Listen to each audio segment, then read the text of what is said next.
This program is brought to you by Alpine Bank, celebrating 10 years of community successes. And welcome back to Durango TV's Southwest Colorado Report. I'm here with Noelle Cooley. She's the executive director of the Welcome Center that we're filming at here today in Cortez. Thanks so much for joining us and for letting us be here today. Oh, you're welcome. We're glad to have you here. Nice. So I know you talk to guests every single day about what they should do and where they should go in Cortez. And actually, as I was just downstairs, I quickly realized you guys get guests and visitors from all over the place. There was a couple from Minnesota down there, I think. We've actually had about 4 families from Minnesota today. So it's a big Minnesota day today. It is, and we have people from all over the world who come here. This is one of the most diverse areas for things to do, and we have more historical sites here, cultural historical sites for Native Americans than anywhere else in the country. Wow. So when people come, obviously they come into the Welcome Center to get a lay of the land, if you will. Are there some must-see, must-do places that you always point people in the direction of? Oh, absolutely. Mesa Verde is number 1. There are a number of ruins up there, and they are beautiful and unlike anything in the world.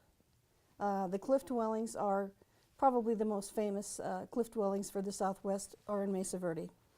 And there are a number of ways to see them. You can hike to them. You can see them from turnouts if you can't, if you don't have the time.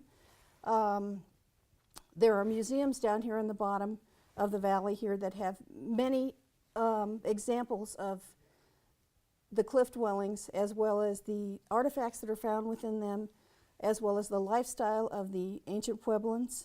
And it's just an incredible place to enjoy this cultural history. Yeah, I was going to say, if you're an archaeology buff, I mean, this has got to be on your bucket list to come and see these sorts of things. Absolutely, this is the place to come. And so aside from, you know, obviously the national parks and the cultural attractions, there's also a lot of things down in Main Street that if people are visiting, they can make a couple of days out of being in Cortez. I mean, I'm sure you've got some favorite places, maybe off the beaten path places you send folks as well. Well, you know, we have many things to do here besides eating and drinking. We have breweries, we have wineries down in McElmo Canyon, but we have cycling, we have rafting in the general area, we have fishing in the general area, tons and tons of hiking, we have bird watching. We have just about anything you could possibly want to do here. It's a true Colorado destination. It is, and it's a wonderful place. The town is very friendly. I have to say that about most of the Southwest, is that people are welcome here, and that's one of the reasons why it's great to have this Welcome Center here. We want to have people come in to tell them what there is to do. Yes. It's such an exciting and fun place to be, whether you have a family with you or not. It's a great place to come. And I know that as soon as you walk into the Welcome Center, people literally welcome you with open arms, as happened when I walked in here. So I'm sure for you it's great to hear where people are coming from and then send them on their way to experience what you obviously love about your home or where you live. Well, absolutely, because our whole job is to let people know what's available here, and we want them to have a good time. We want them to come back. We want them to have positive feelings about Colorado. And while the Welcome Center here focuses primarily on the Four Corners area, we have lots of information that's available for throughout the state and other surrounding states. Yeah. So make sure that if you are coming through Cortez, you got to stop at the Welcome Center. They are a wealth of information, and Noelle here will point you in the right direction to go to find all the little treasures that this area has to offer. Thanks so much for joining us today. Oh, you bet. We're back with more after this. If you're an avid mountain bike rider in Southwest Colorado, you know about Phil's World, a 29-mile single-track network built by and for mountain bikers. It's gained international recognition for its roller coaster-like terrain. On any given weekend, as many as 200 riders fill the parking lots, but you probably won't see them on the tracks. The trails are directional, meaning that riders all ride in the same direction, a rarity in Southwest Colorado. Phil's World will be the venue of the 12 Hours of Mesa Verde Endurance Ride, an event that challenges mountain bikers to complete a 16.4-mile loop as many times as they can. The event started out in 2003 as the Ride the Lightning sprint race, but because of limitations on the number of riders who could be on the track at one time, the event was limited to only 60 riders. In 2007, the race evolved into a marathon and destination race that attracts nearly 1,000 riders from throughout the country. Proceeds benefit at-risk youth in the community. Give 100% of our profits back to at-risk youth in our community, And to date, we've given over $200,000 to at-risk youth in our community. So that's why we do it. But the racers, they do it because it's fun. It's a well-ran event and it's a good cause, but first and foremost, it is fun. And this trail is spectacular. It is a bike-powered roller coaster.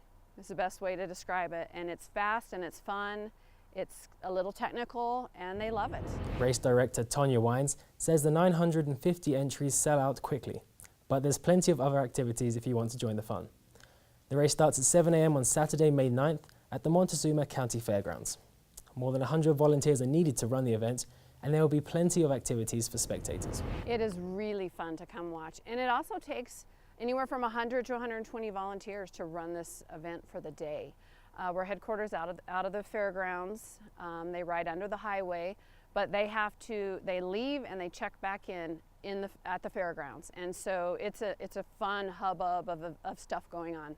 Riders are flying in and flying out, and there's dirt and blood sometimes, and we have music, we have an MC, we have some vendors. It's a lot of fun.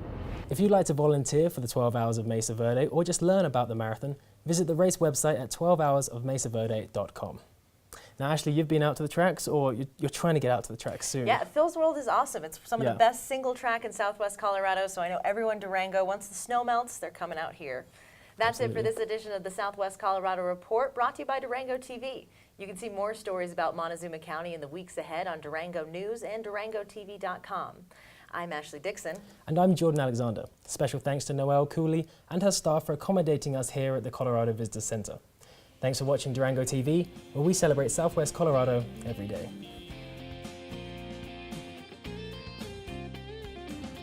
Thanks for watching the Montezuma County edition of the Southwest Colorado Report, Durango TV's premier broadcast news magazine, where we celebrate Southwest Colorado every day.